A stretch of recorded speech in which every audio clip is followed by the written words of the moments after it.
Minasan, selamat datang kembali di channel Wibu Akut. Ingat, akut pakai D bukan pakai T.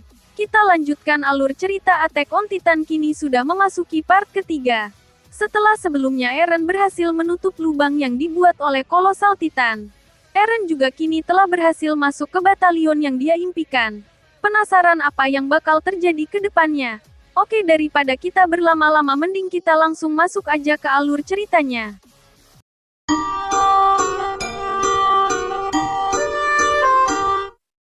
Gosip mengenai Eren mulai tersebar ke masyarakat. Namun Eren harus ditahan oleh military police. Sebentar lagi Eren akan menghadapi persidangan. Untuk menentukan nasib Eren akan dimasukkan ke survei corps atau military police. Tapi anehnya ini seperti menentukan nasib Eren harus hidup atau mati. Persidangan Eren akhirnya dimulai.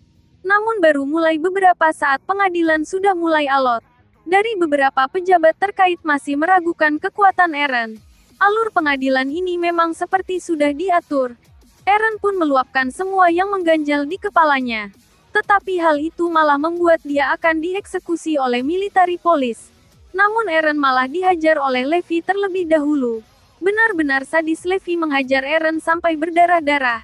Tetapi tak mungkin Levi bergerak tanpa pikir panjang atau tanpa persetujuan Komandan Erwin. Pasti hal ini sudah direncanakan oleh Erwin. Benar saja hal tersebut dilakukan atas persetujuan Erwin, supaya bisa mendapatkan hak penuh atas Eren. Dengan begini Eren sudah resmi masuk ke survei corps. Eren kini masuk ke dalam regu Levi. Anggota di regu Levi ini isinya orang-orang yang sangat hebat. Bahkan rata-rata dari mereka sudah pernah membunuh Titan. Kini mereka akan membereskan markas baru.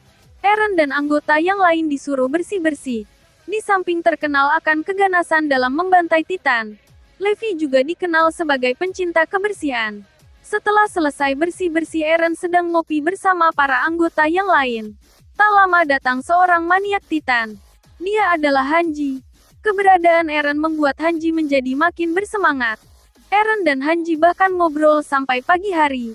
Hanji memang terlihat agak gila namun tujuannya sangat bagus. Tetapi hal tak terduga terjadi. Titan yang berhasil ditangkap oleh survei corps ada yang menghabisi. Hanji sangat shock melihat subjek uji cobanya dihabisi seperti ini. Padahal subjek ini sangat berharga. Pelakunya masih misterius. Namun berdasarkan keterangan beberapa saksi mata yang membunuh adalah seorang prajurit. Karena terlihat menggunakan manuver gear, semakin banyak hal tak diduga-duga muncul. Ini membuat kita sebagai penikmat cerita Attack on Titan menjadi bertanya-tanya. Siapakah musuh umat manusia? Tak lama setelah kejadian pembunuhan subjek uji coba Titan, para kadet yang sedang istirahat setelah operasi perebutan distrik Trost diperiksa perlengkapan manuver gear-nya satu persatu. Tak lama setelah itu acara perekrutan para kadet dimulai. Para kadet yang tersisa akan memilih untuk masuk ke batalion pilihan masing-masing. Saat perekrutan survei corps banyak para kadet yang pergi memilih yang lain. Karena memang jumlah yang gugur di survei corps mencapai 30%. Jelas banyak yang tak ingin setor nyawa kepada Titan. Ini dia beberapa orang yang masuk ke survei corps. Di antaranya ada Armin, Mikasa, Koni, Jan, Sasha, Krista, Ymir, Bertol, dan Reiner. Keesokan harinya para kadet yang baru bergabung diberikan pelatihan tentang formasi untuk misi di luar dinding. Namun sepertinya Komandan Erwin memiliki rencana di dalam rencana. Memang agak susah ditebak komandan satu ini. Di petang hari setelah pelatihan selesai, Eren bertemu dengan teman-teman seangkatannya. Tapi Eren terkejut dengan keberadaan Jan di survei corps. Karena dulu Jan berencana ingin masuk military police. Jan juga memberitahu bahwa Marco sudah mati. Jan sangat berharap pada Eren. Dia tak ingin mati sia-sia seperti Marco. Beberapa hari berlalu, para pasukan batalion survei corps akan memulai misi luar dinding lagi. Misi kali ini juga merupakan latihan untuk Eren agar semakin kuat dan dapat merebut dinding Maria.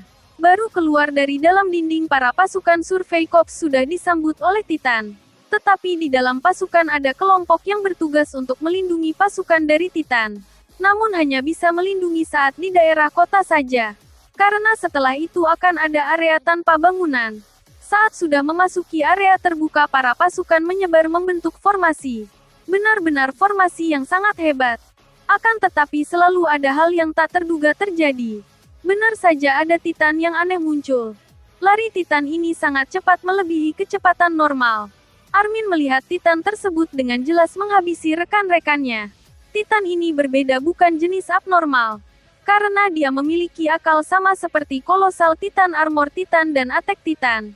Titan ini adalah manusia dengan kekuatan Titan seperti Eren. Titan ini kita beri nama dulu karena memiliki postur seperti wanita, kita sebut saja Female Titan. Female Titan tidak membunuh Armin, sepertinya dia sedang mencari seseorang dalam pasukan Survey Corps. Setelah itu datang Reiner dan Jan, menjelaskan tentang yang terjadi di regu lain. Mereka sudah pada dihabisi oleh kelompok Titan abnormal yang datang dengan cepat menyerang para prajurit Survey Corps. Armin berspekulasi bahwa Female Titan mengincar Eren. Namun posisi Eren di dokumen formasi berbeda-beda. Erwin sangat cerdas demi menjaga aset berharga. Jelas harus disembunyikan keberadaan Eren. Armin, Jan, dan Reiner berencana membegal Female Titan. Namun baru beraksi Female Titan sudah berhasil menjatuhkan Armin untuk kedua kalinya. Untungnya Jan berusaha menghadapinya. Tetapi refleks Female Titan terlalu gesit. Jan menjadi agak ketakutan melawannya. Jan hampir jadi ayam geprek jika saja Armin tak berteriak dan membuat Female Titan berhenti.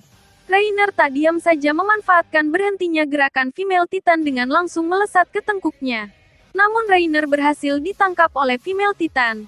Reiner diremas sampai hancur. Jan dan Armin hanya termenung melihat hal tersebut. Namun ternyata Reiner berhasil lolos dan memotong tangan Female Titan. Reiner langsung membawa Armin dan menyuruh Jan untuk segera kabur. Untungnya Female Titan pergi ke arah yang berlainan. Female Titan masih asik menghabisi para pasukan Survey Corps. Ada seorang prajurit yang berusaha memberitahu tentang Female Titan. Namun sebelum berhasil menyampaikan dia sudah ditendang oleh Female Titan. Sungguh sangat sadis Female Titan ini. Arah formasi pasukan Survey Corps mengarah ke sebuah hutan pohon raksasa. Sedikit informasi, pohon-pohon di hutan ini sangat tinggi. Bahkan tinggi pohonnya bisa sampai 80 meter. Para prajurit baru diarahkan untuk mengelilingi hutan. Sementara prajurit yang di formasi bagian tengah masuk ke dalam hutan. Entah apa yang sedang direncanakan oleh Komandan Erwin. Sementara itu Eren bersama Levi sudah masuk ke dalam hutan. Levi menyuruh regunya untuk bersiaga. Benar saja Female Titan sudah ada di belakang Eren dan regunya. Tapi anehnya Levi tak memberi perintah untuk menyerang Female Titan.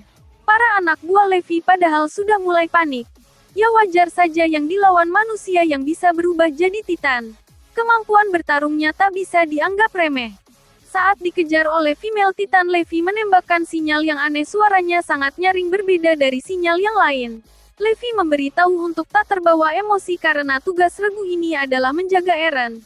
Namun Eren masih terbawa emosi karena banyak rekan-rekannya terbunuh di depan matanya.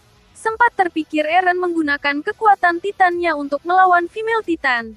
Namun Levi sedikit memberi nasihat ke Eren sehingga Eren memilih untuk percaya ke Levi. Eren mengingat sedikit masa lalu, di mana Eren berlatih berubah menjadi Titan namun gagal. Saat sedang istirahat sambil minum kopi, Eren secara tak sengaja berubah menjadi Titan. Levi mencoba menenangkan anak buahnya karena berniat menghabisi Eren. Untungnya Eren hanya berubah tak sempurna. Namun berkat kejadian itu Hanji mendapatkan sebuah informasi penting. Jika Eren ingin berubah menjadi Titan harus memiliki tujuan atau tekad yang jelas. Kilas balik berakhir, terlihat Female Titan menambah kecepatannya. Sementara itu Levi dan regunya masih terus maju. Sampai akhirnya Female Titan masuk ke jebakan yang disiapkan oleh Erwin. Levi juga menuju Titan itu dan menyerahkan Eren ke anak buahnya. Kali ini Female Titan yang terpojok oleh pasukan Survey Corps. Oke, sampai di sini dulu ya. Nanggung ya. Tunggu aja kelanjutannya. Oh iya, jangan lupa like and subscribe. Sampai jumpa lagi di next alur cerita. Bye-bye.